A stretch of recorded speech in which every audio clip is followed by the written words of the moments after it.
ಇದು ಗುರು ವರ್ಷೆ ಅಂದರೆ ಸಂಗೀತ ಶೃಂಗೇರಿ ಅವರು ಈ ವಾರ ಫೈನಲಿಗೆ ಹೋಗಿದ್ದಾರೆ ಅಂತ ಎಲ್ರಿಗೂ ಗೊತ್ತಾಯಿತು. ಸೊ ಅವರಿಗೆ ಇನ್ನು 2 ವಾರ ಯಾವುದೇ ನಾಮಿನೇಷನ್ ಇರೋದಿಲ್ಲ ಅಥವಾ ಮನೆಯಿಂದ ಹೋಗೋಕ್ಕೆ ಎಲಿಮಿನೇಷನ್ ಇರೋದಿಲ್ಲ. ಈ ದರ್ಪನ ಈಗ ಅವರು ಪ್ರತಾಪ್ ಮೇಲೆ ತೋರಿಸ್ತಾ ಇದ್ದಾರೆ. ಸೊ ಅವರಿಗೆ ಗೊತ್ತಾಗಿಲ್ಲ ಪ್ರತಾಪ್ ಕೊಟ್ಟಿದ್ದ ಭಿಕ್ಷೆಯಿಂದ ಅವಳು ಫೈನಲ್ಗೆ ಹೋಗಿದ್ದಾಳೆ ಅಂತ.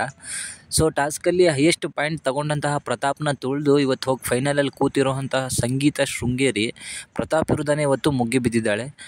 ಬಿಗ್ ಬಾಸ್ ಅವರು ಈ ವಾರ ಯಾರನ್ನು ಕೂಡ ಎಲಿಮಿನೇಟ್ ಮಾಡಿಲ್ಲ, ಮನೆಯಿಂದ ಆಚೆ ಹಾಕಿಲ್ಲ. ನನ್ನ ಪ್ರಕಾರ ಮಿಡ್ ನೈಟ್ ಎಲಿಮಿನೇಷನ್ ಇರ್ಬೋದು. ಈ ವಾರದಲ್ಲಿ ಯಾರಾದರೂ ಇಬ್ಬರು ಅಥವಾ ಒಬ್ಬರು ಮನೆಗೆ ಹೋಗೋದು ಖಂಡಿತ ಪಕ್ಕಾ ಆಗೈತೆ. ಅದಕ್ಕೋಸ್ಕರನೇ ಈ ವಾರ ಕೊನೆಯಲ್ಲಿ ಎಲಿಮಿನೇಷನ್ ಮಾಡಿಲ್ಲ. ಮಾಡೋದಾಗಿದ್ದರೆ ನಮ್ರತಾ ಅಥವಾ ತನಿಷಾದಲ್ಲಿ ಇಬ್ಬರು ಹೋಗಬೇಕಿತ್ತು. ಈ ವಾರ ಹೋಗೋದು ಕೂಡ ಅವರಿಬ್ಬರಲ್ಲಿ ಒಬ್ಬರು ಅನ್ನೋದು ಫಿಕ್ಸ್ ಆಗಿದೆ. ಸೊ ಎಲ್ಲರೂ ಹೇಗೆ ನಾವು ಅಂದ್ಕೊಂಡಿದ್ವಿ ಅದೇ ಥರ ಆಗುತ್ತೆ. ಇವತ್ತು ಬೆಳಿಗ್ಗೆ ಒಂದು ಟಾಸ್ಕನ್ನು ಕೊಟ್ಟಿದ್ದಾರೆ ಬಿಗ್ ಬಾಸ್ ಅವರು. ಸೊ ನೀವು ಫೈನಲ್ಗೆ ಹೋಗಬೇಕಂದ್ರೆ ಇಬ್ಬರನ್ನ ನೀವು ಇಲ್ಲೇ ಸುಟ್ಟು ಬಿಟ್ಟು ಹೋಗಬೇಕು ಅಂತ ಹೇಳಿ.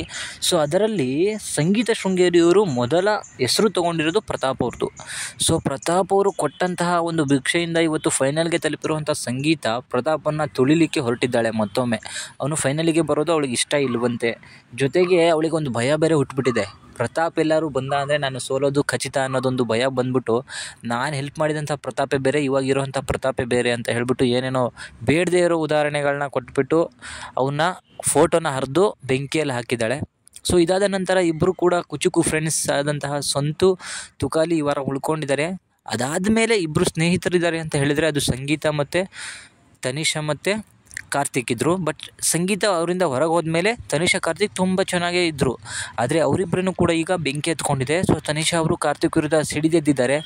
ಅವ್ರ ಫೋಟೋನ ಸುಟ್ಟು ಅವರ ಮೇಲಿದ್ದಂತಹ ಕೋಪವನ್ನು ಹೊರಹಾಕಿದ್ದಾರೆ. ಸೊ ನನ್ನ ತಂಟೆಗೆ ಬಂದರೆ ನಾನು ಸುಟ್ಟು ಕರಕಲು ಮಾಡೋದಷ್ಟು ಕೋಪಗೊಳ್ತೀನಿ ಹಾಗೂ ಅವರನ್ನು ದ್ವೇಷಿಸ್ತೀನಿ ಅಂತ ಹೇಳಿಬಿಟ್ಟು ಕೂಡ ಹೇಳ್ಕೊಂಡಿದ್ದಾರೆ. ಸೊ ಸಂಗೀತ ಯಾಕೆ ಏನಕ್ಕೆ ಫೈನಲಿಗೆ ಹೋದ್ಮೇಲೆ ಪ್ರತಾಪ್ ವಿರುದ್ಧ ತಿರುಗಿ ಬಿದ್ದಿದ್ದಾಳೆ. ಸೊ ಇಷ್ಟು ದಿನ ಬೇಕಿದ್ದಿದ್ದು ಪ್ರತಾಪ್, ಅವಳಿಗೆ ಒಬ್ಬಂಟಿಯಾಗಿದ್ದಾಗ ಬೇಕಿದ್ದಿದ್ದು ಪ್ರತಾಪ್, ಇವಾಗ ಬೇಡವಾಗಿರೋದು ಪ್ರತಾಪ್. ಯಾಕಂದರೆ ದುಡ್ಡು ಬಂತು, ಟ್ರೋಫಿ ಬಂತು, ನೇಮ್ ಬಂತು, ಫೇಮ್ ಬಂತು. ಸೊ ಅದಕ್ಕೋಸ್ಕರ ಜೊತೆಗಿದ್ದಂತಹ ಪ್ರತಾಪನ್ನೇ ಅವಳು ಸುಟ್ಟು ಕರಕಲು ಮಾಡೋಕ್ಕೆ ಹೊರಟಿದ್ದಾಳೆ. ಸೊ ನಿಮ್ಮ ಅಭಿಪ್ರಾಯದ ಪ್ರಕಾರ ತಿಳಿಸಿ, ಅವಳು ಮಾಡಿದ್ದು ಸರಿನಾ ತಪ್ಪು ಅಂತ ಹೇಳಿ ಕಮೆಂಟ್ ಮೂಲಕ ತಿಳಿಸಿ. Thank you.